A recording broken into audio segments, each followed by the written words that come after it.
It is coffee time, and I'm very thankful for that. Can I go back to bed? I would really like to go back to sleep now. And here we go. In 3 and 2 and 1. Good morning, everybody, and welcome. Today is Tuesday, May 12th, 2020. My name is Jeremy, and this is my first cup of coffee.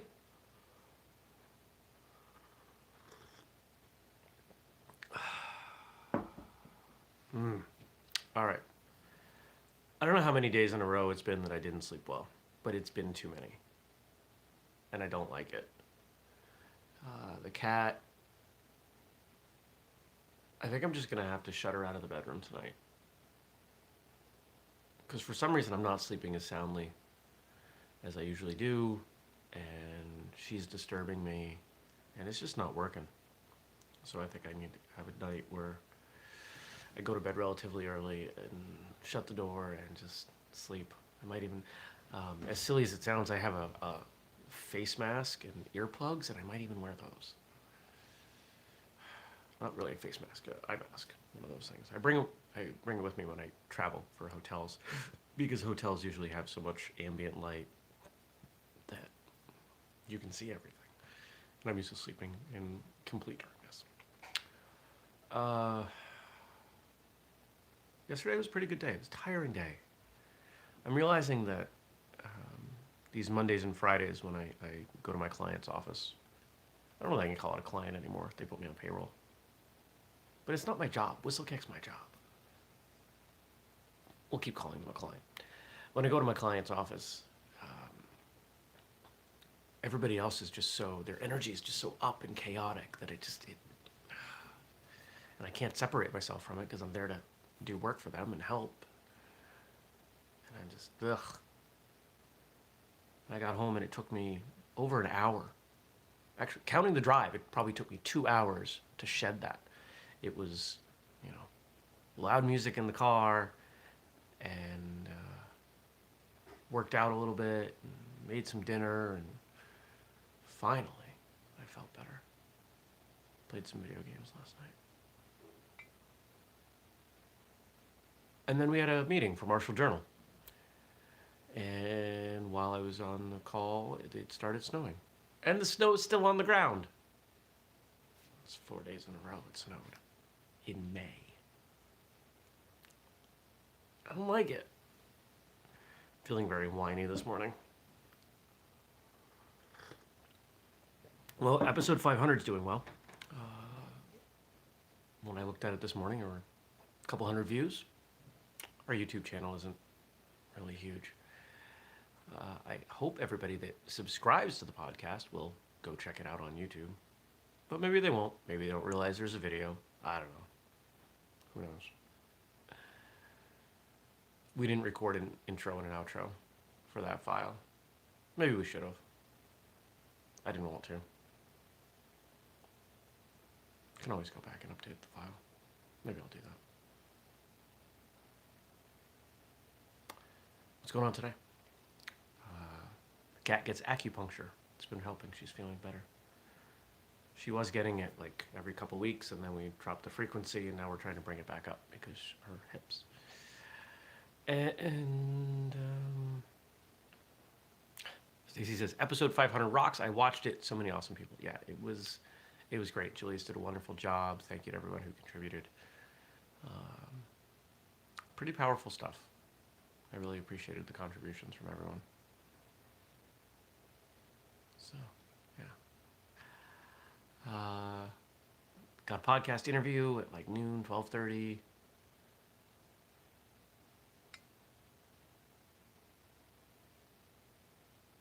We're going to reattempt. We're going to redo. It's going to happen. It's going to work. Whistlekick Live tonight. Tried last week. Internet wasn't working. It'll work tonight. It has been, knock on wood, I'm going to hope I don't jinx myself. It has been flawless since the upgrade. So we should be good to go. And I'm looking forward to that. As soon as I'm done with this, I'm going to hit my desk. I'm going to do some email because I am behind on email. I got email from like 2 weeks ago. I owe people. Ugh. I'm busy. I'm very busy.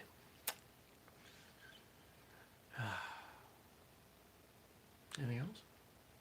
No, let's dig into these questions, these comments, these things that you write in. And remember, if you want to ask me something, drop it below. Please ask me stuff. Makes it go better. Okay. First, we got 3 things here from Frank. 3 quotes. I hope martial artists are more interested in the root of martial arts and not the different decorative branches, flowers, or leaves. Bruce Lee. Well, some are. I would say many are not. If you listen to martial arts radio, you've heard me say there are only so many ways the human body can move, and only some of those make sense from the perspective of combat. Thus, we have a very limited number of things that we can do. There's a lot of overlap.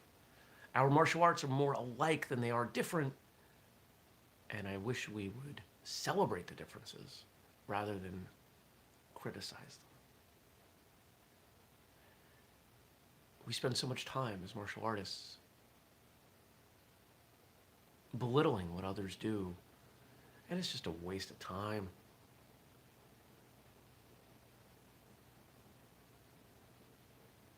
I don't think it helps anyone. If you see someone doing terrible martial arts, instead of spending, and remember, you have a finite amount of time. Why would you spend the time trying to convince them to change what they do? Why not do what you do better? Doesn't that seem to be a better use of time? Do what you do better so that the difference between what you're doing and what they're doing is so obvious that they look at and they say, huh, maybe I should learn from that person. Or maybe their students say, huh, something's not working here. Or maybe you just do it for you because you're the only person you can control and affect. And your training should be for yourself.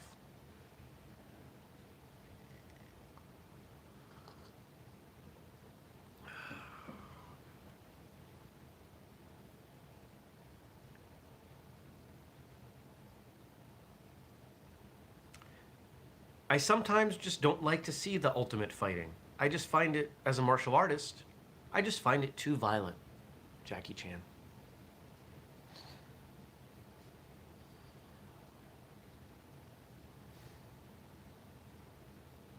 I don't mind the violence most of the time.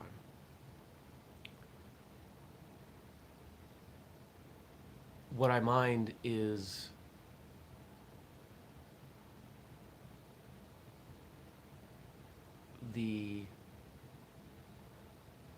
how do I express it?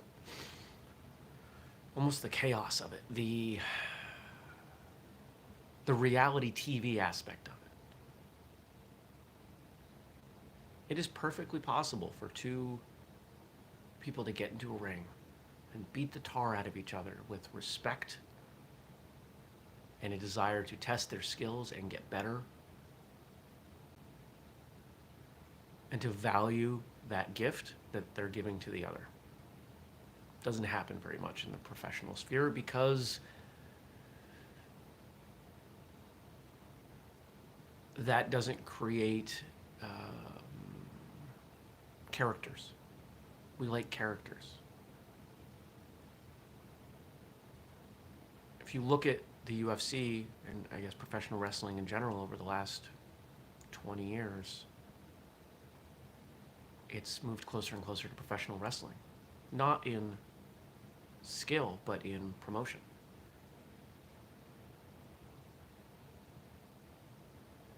It is far more about what's happening outside of the ring. And now we see more and more celebrity boxing stuff going on. Like,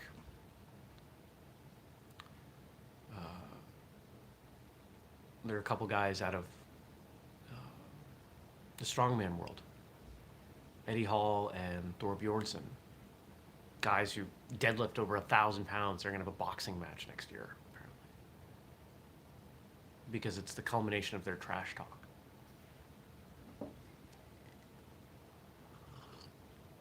I'm all for making things entertaining.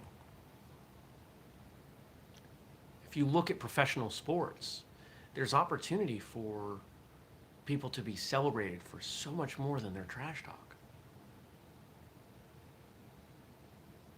Right now, one of the most popular things people are watching and talking about is I don't know if we want to call it a documentary, but a series on Michael Jordan, the basketball player. Michael Jordan didn't do a whole lot of trash talk off the court. Did some on the court. He's a great player. I would say the greatest player. A lot of people would say the greatest player. He knew it. But he let his actions speak for themselves.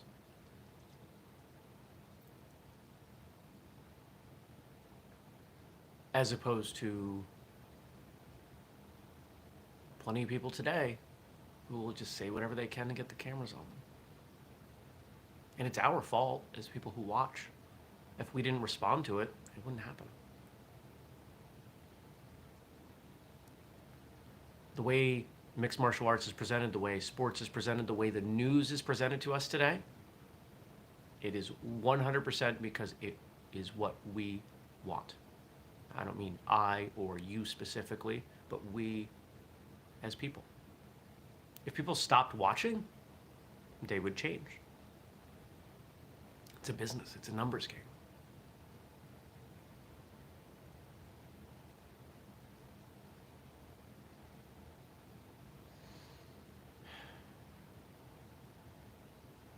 I hope we figure it out, because otherwise I don't like where we're headed. The idea of celebrating this much arrogance and violence,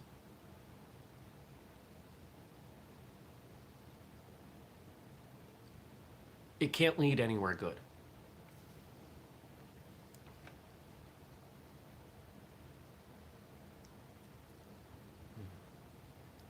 The true martial artist is not the one who fears change, but the one who causes it to happen. Ed Parker. Hopefully you know that name, Ed Parker. One of the pioneering forces for martial arts in the United States, especially Kempo. And some would say it is because of Ed Parker that people know who Bruce Lee is.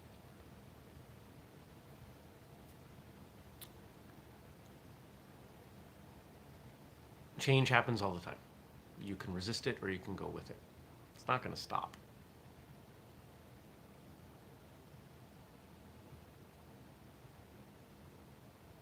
What do we mean when we talk about fearing change or creating it as a martial artist? If martial arts is simply a combat discipline, that doesn't make sense. But if you're watching this show, you probably know me. You probably, well, at least are on somewhat of the same page that martial arts is more than just fighting. As we get better at martial arts, we get better at living. We have more confidence. We have more self-esteem. We have more of an opportunity to impact the world in non-combative ways. And thus, when change comes, we don't resist it. We don't fight against it. We find a way to go with it, to flow with it. Think of it in terms of sparring. If a very big, strong punch is coming at you, do you want to just sit there and try to out-muscle it? What if there's another punch behind it? What if there are 6 punches and then kicks? Do you just sit there and take them? No. You, ideally, get out of the way, or even better, get out of the way and attempt to use your attacker's force against them. Whether that's in some kind of Aikido way or something else. You can say the same thing about life. Things come in at you and you carry them through. Follow along. Follow them to the ground. Some of you may have heard that from your instructor.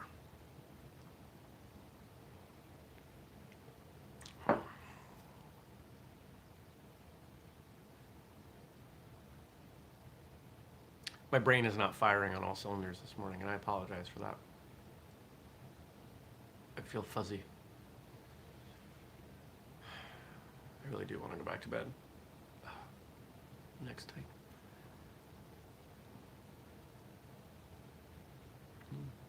Gabe says, as long as things go well tonight, I hope they do, we'll see some old footage of Ed Parker. Cool. He is a legend. Absolute legend.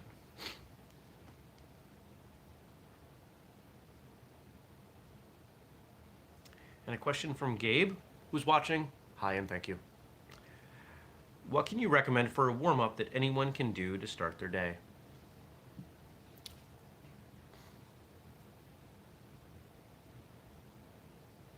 I think it depends on what you're looking for. I'm a big fan of two things that are grossly underestimated: walking and joint range of motion. So, you're probably familiar with stretching. It's not what I'm talking about. Stacy says, it's okay to be fuzzy. If you fired 100% all the time, it wouldn't be first cup. That is a great point. If you can't handle me not at 100%, this is not the show for you. But if we think about joints, right? Like, I got several of them in my finger. If you don't use full range of motion in your joints, you're going to lose them. Further, joints do not pump fluid the way muscles do. What moves fluid through joints? Movement, pressure. Those are the two things that keep joints healthy. So to get up and maybe to walk around a little bit, and this is something I've started doing. I've been doing this the last couple months. I walk, and based on what my little step counter says, I'm doing close to a mile before I get to this show. It's cold, so I'm not going outside yet. Maybe I'll walk outside. Who knows? But I feel, better doing it. I walk, and I walk up and down my hallway, and I walk around my house, and sometimes I put a few things away, and I get ready for the show, and I'm walking. Now, if you want to add to that, imagine I'm going to move my wrists, and I'm going to move my elbows through range of motion. I'm going to move my shoulder forward and backwards. And if you think about that, I generally go head down, so I'm doing my neck. There's some crunching going on. If you do that from top to bottom, it's a great way to wake up the body. I'm a big fan of this. It is something that I will do prior to just about every class I ever teach, regardless of whether it's CrossFit or martial arts or something else. It's important. And I think if you couple those two things, maybe you walk for a few minutes and then you do that, I think that's a pretty good, simple way to start the day. You can certainly take it further than that. But in my mind, if you're talking about warming up at the very beginning of the day, you were just laying down for hours. You weren't doing anything. So any movement at all is a pretty dramatic change to go from nothing to something. To go right into some intense workout, sure, if that's what works for you. But that's not what I think works for most people. That's a good question. There's a video, it might be unlisted. There's a project that we're working on that I used that joint mobility warm-up as my example. And so that'll come out. Probably need to record a better version at some point. The version that's out there isn't very good. But as we work more and more on the programming side, like the strength and conditioning program. Oh, I think I have time to do videos this afternoon. Knock on wood. You did hear a cuckoo clock. That is my driveway alarm because the sunlight is hitting the alarm, and normally it doesn't hit this early in the morning. So, because I'm often involved in things and where people come in to my driveway and my home. Unless I'm in my bedroom, I wouldn't see them. Just the layout of it, that's how I know somebody's here. I would never have an actual cuckoo clock. They're cool, but they're annoying as heck. And that noise on the alarm, believe it or not, is the least annoying of all the options. So, all right. Great questions, great conversation today. Thank you, everyone, for watching. And I hope that you will indulge me by asking a question or leaving a comment, something for me to respond to. Because we do this show weekdays, every weekday, 6:30 a.m. Eastern here on YouTube. Feel free to catch it later, of course. If you're new to this show or any of the things we do at Whistlekick, please subscribe, turn on notifications for this and martial arts radio and all the other stuff that we do. If you want to support the work that we're doing here at Whistlekick and all the things that we're doing for the traditional martial arts, please consider supporting us by making a purchase at whistlekick.com. If you do, use the code FIRSTCUT15 or contributing to the Patreon, patreon.com/whistlekick. And if you do that one, you're going to get extra stuff, extra video, extra blog posts, extra audio. There are things that go on over there that do not go anywhere else. If you appreciate the behind the scenes on what we're doing here as an organization, that is the best place to go. I want to thank you all for watching today. I will see you back here tomorrow. Take care. Peace.